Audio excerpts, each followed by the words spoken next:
La France se souvient aujourd'hui, c'est la journée nationale en hommage aux victimes du terrorisme, journée à portée européenne d'ailleurs qui marque aussi le 20e anniversaire des attentats de Madrid qui avaient fait 192 morts.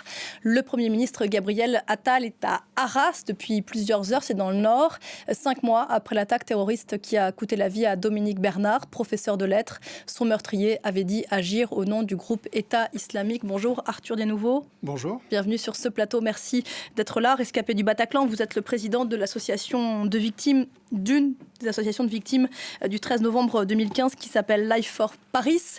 Une journée nationale en hommage aux victimes du terrorisme. Une journée pour faire quoi? Une journée importante? C'est une journée importante. Le devoir de mémoire, c'est quelque chose qu'il ne faut jamais oublier. Si on ne se souvient pas de ce qui nous est arrivé en tant que société, c'est impossible de penser nos plaies. Penser avec un A, mais aussi de les penser avec un E, et c'est-à-dire de se projeter dans autre chose, d'avoir une réflexion politique sur ce que signifie le terrorisme, sur ce que signifie aussi ce que veut dire d'avoir autant de victimes du terrorisme dans une société. Et donc, cette journée nationale d'hommage, elle a été décidée par Emmanuel Macron. On a fait la première édition juste avant que tout se ferme pour le Covid. En 2020. Exactement, et elle est en train de s'ancrer dans le paysage, et c'est important parce que voilà, si je suis sur ce plateau finalement aujourd'hui, c'est aussi parce que cette journée existe et c'est une manière de rappeler que si le terrorisme ne vient pas faire la une des journaux tous les jours, c'est un bruit de fond qu'on a en France en continu depuis des dizaines d'années et notamment dans cette dernière vague depuis 10 ans, quasiment sans interruption. Sauf que cette fois-ci, il n'y aura pas Emmanuel Macron aux hommages à Arras tout à l'heure. C'est la première fois depuis qu'il a instauré cette journée en 2020. Vous vous demandiez il y a quelque temps dans les colonnes du Figaro si ça ne voulait pas dire que la résilience, n'était pas un terme qu'on a beaucoup employé ces dernières années, n'était finalement pas passé à la mode, passé de mode en tout cas politiquement.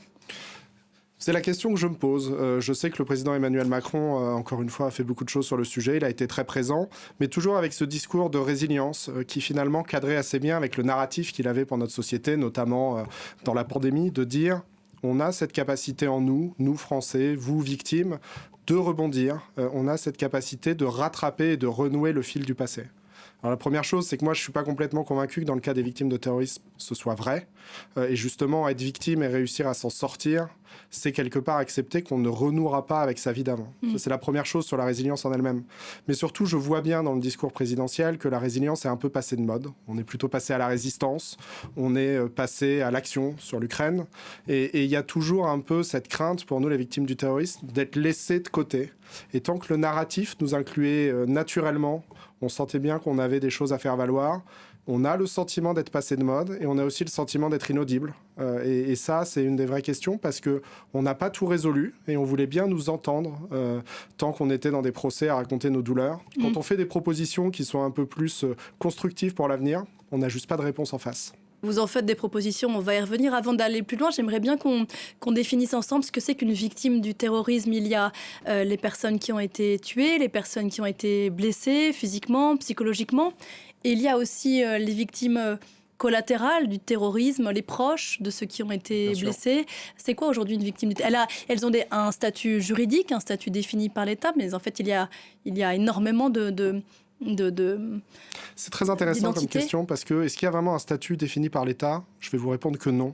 Qui vous reconnaît en tant que victime? Il y a des victimes, j'allais dire de manière évidente, qui sont reconnues victimes par toutes les composantes de l'État. C'est comme vous le dites, les personnes tuées, les personnes blessées, que ce soit physique ou psychologique, et les proches et ayants droit de victimes décédées. Ensuite, il y a une zone un peu plus floue qui s'est ouverte avec plusieurs décisions, que ce soit de cour d'assises ou de cour de cassation, sur les ayants droit de victimes blessées psychologiquement et survivantes, sur des gens qui étaient là et qui étaient jusqu'à présent plutôt considérés comme des témoins malheureux, mais que la justice accepte de faire partie civile, sans pour autant que ça n'ouvre tous les droits auxquels ont accès les victimes de terrorisme, typiquement le droit à l'indemnisation. Et donc, il y a une question derrière tout ça qui est constante, c'est-à-dire de qui relève la décision de savoir si quelqu'un est victime du terrorisme. Et cette décision-là, l'État n'a jamais pris en main, en fait, de donner un organe centralisateur qui soit capable de le faire. Ça fait partie des questions qu'on a, nous, de savoir, finalement, quand une personne qui est dans cette zone grise vient demander « Est-ce que je suis considéré comme victime ? Qu'est-ce que ça m'ouvre comme droit ?» En fait, elle n'a qu'un recours, c'est les associations. Et en général, les associations, une fois qu'elles ont agité tous leurs leviers, il reste les avocats. Et même là, tout le chemin n'est pas encore fait. Et il y a une autre question qui peut se poser, et qui, elle, a été complètement occultée, mais qui est très intéressante, c'est la question des personnes morales. Le Bataclan. Il y a le Bataclan Société d'Exploitation. Est-ce que le Bataclan Société d'Exploitation est une victime du terrorisme ? Qu'est-ce que ça ouvre comme droit ? Est-ce que le Bataclan, en tant que marque, est une victime ? Et je cite évidemment le Bataclan, comme on pourrait citer bien d'autres choses. Charlie Hebdo, évidemment. Et donc, cette notion de victime de terrorisme, de toute façon, au cours de l'histoire, elle a été extrêmement évolutive. On doit beaucoup de ces avancées à la personne de Françoise Rudetsky, qui, en 86, a fondé SOS Attentat et s'est battue avec l'État pour qu'il y ait un statut, qu'il y ait une reconnaissance, que ça ouvre des droits comme les enfants sont pupilles de la nation, on est victime civile de guerre. Mais là-dessus, le combat n'est pas entièrement fini. Et ça résonne forcément énormément avec tous les combats actuels sur la victimité, sur les notions de victimes de violences sexuelles, toutes ces choses-là. Où mettre la frontière ? Il y a toujours des gens qui se situent sur la frontière, quel que soit l'endroit où on la met, et le terrorisme ne fait pas exception. Vous avez vous avez beaucoup écrit sur le statut de victime. Je renvoie à un tract que vous avez publié chez Gallimard en 2019 sur notamment ce que l'attentat terroriste, vous le disiez tout à l'heure, vous arrache au commun, vous arrache à l'ordinaire, et de ce que ça demande pour se réapproprier précisément sa vie et non pas recoller le lien, comme vous le disiez tout à l'heure, comme une des injonctions qui vous est faite. Mais c'est intéressant ce que vous dites sur ce statut de victime. D'aucuns voudraient en être, d'une certaine façon, se sentent légitimes dans leurs demandes, alors qu'évidemment, c'est un statut qu'on préférerait ne jamais avoir. Oui, c'est ça l'énorme paradoxe avec le bout du bout, les fausses victimes, qui sont des gens qui finalement usurpent ce statut en n'en voyant que quelques bons côtés. Mais bien sûr, c'est quelque chose, la victimité, qui est extrêmement passif. Donc vous ne vous battez pas pour l'être, on vous l'impose. Et évidemment, je comprends quand même que chez des gens, ce soit une souffrance de se dire, mais moi peut-être que j'y suis, je crois que j'y suis. Et c'est encore là, une fois, qu'il faut quelqu'un d'extérieur pour le dire. Parce que vous le disiez, moi j'ai beaucoup écrit là-dessus, et notamment sur qu'est-ce que ça nous fait. Et je crois que dans le cas du terrorisme, il y a trois choses. On fait le deuil, on fait trois deuils en fait. Le deuil de ceux qui sont morts quand vous n'êtes pas mort. Le deuil de la personne que vous étiez avant. Et puis le deuil de l'image que les autres peuvent avoir de vous. Quand moi je dis j'étais au Bataclan et ça va faire 9 ans, il y a toujours ce regard d'effroi. Et je vois bien l'abîme que ça ouvre. J'imagine que c'est le même que perçoivent les vétérans de guerre quand ils disent « Bah oui, écoute, moi j'ai participé à des opérations dans tel ou tel pays et on m'a tiré dessus ». Ce regard que la société a sur vous, vous l'avez senti changer ces 9 dernières années ? Je l'ai changé. Alors, il a changé immédiatement, dès le 14 novembre, bien sûr. Puis au fil du temps, il évolue. Et je crois que ça a été notre chance, nous, paradoxalement, victimes du 13 novembre, c'est qu'on a été très bien reçus dans les médias, très entendus, avec des messages qui pouvaient être complexes, avec à la fois de la colère, à la fois une forme de résilience, je ne veux pas jeter tout ça, des combats politiques qui font que les gens se questionnent un peu sur l'objet qu'on est devenu, nous, victimes du 13 novembre, en tant que symbole. Et moi, en fait, plus j'y pense, plus je crois qu'il y a un quatrième deuil qui nous attend, qui est probablement le plus difficile, c'est celui de nous de renoncer à ça. Oui, parce que vous avez dit même, je crois que depuis le début de la fondation de l'association, qu'il ne fallait pas être une victime toute sa vie.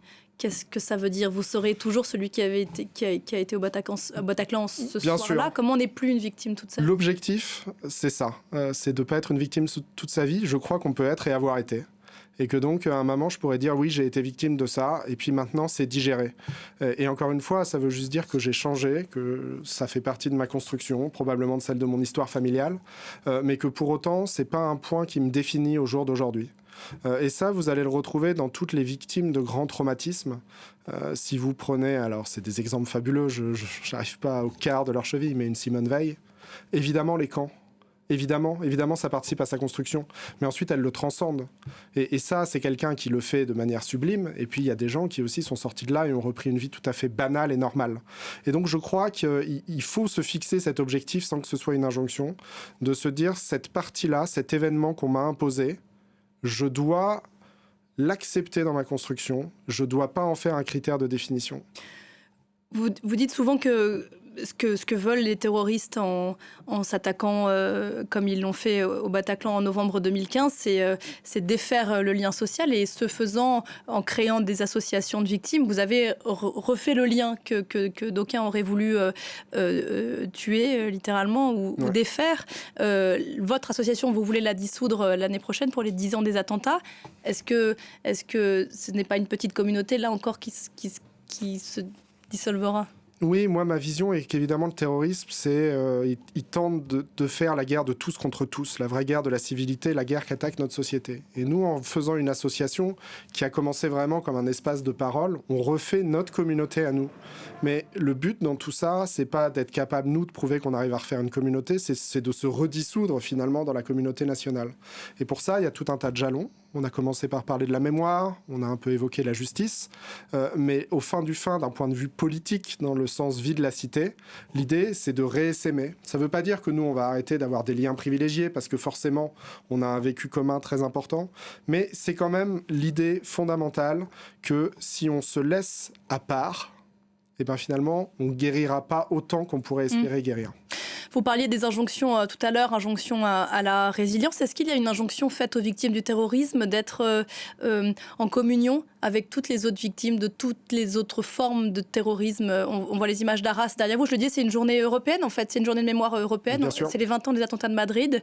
Est-ce qu'on vous mettrait, pour le dire vulgairement, dans le même paquet et que ça serait trop lourd à porter, ça aussi? J'ai jamais ressenti ce poids-là. C'est évident qu'il y a une communauté qui se crée entre les victimes de terrorisme. Et moi, j'ai parlé à des victimes de terrorisme d'attentats très vieux, d'attentats postérieurs aux miens, d'attentats dans d'autres pays. J'ai parlé à des survivants de la rave party en Israël. Et tout de suite, on se ressent une proximité dans l'effroi qu'on a vécu. Et ça, c'est assez naturel. Là où il y a un poids, c'est dans cette espèce d'uniformisation qu'on nous impose. Parmi ces gens-là, il y en a qui sont en colère, il y en a qui ne le sont pas, il y en a qui veulent oublier, il y en a qui veulent avancer, il y en a qui veulent travailler dessus. Il y a tout. Et moi, c'est ce poids-là qui a toujours été difficile à vivre et que les adhérents de Life for Paris ont toujours voulu qu'on combatte médiatiquement. C'est de dire, il n'y a pas qu'une tête. On n'est pas derrière une tête, il y a peut-être quelques porte-paroles, mais derrière, la situation est extrêmement différente et extrêmement complexe. Tant de victimes que d'individus. Vous le disiez au début de cet entretien, vous faites des propositions en votre qualité de président de cette association. Vous aviez appelé il y a quelques mois à un Grenelle de l'antiterrorisme en disant la menace a changé de forme. En ce moment, c'est le procès de l'attentat de Strasbourg qui était une toute autre forme que celui du Bataclan, mais revendiqué pour le même groupe terroriste. Un Grenelle, pourquoi faire? Et je connais la réponse, mais est-ce que vous avez été entendu? Alors, un Grenelle, pourquoi faire? Il faut reconnaître qu'on a beaucoup progressé sur le fait d'éviter des attentats et d'éviter des morts.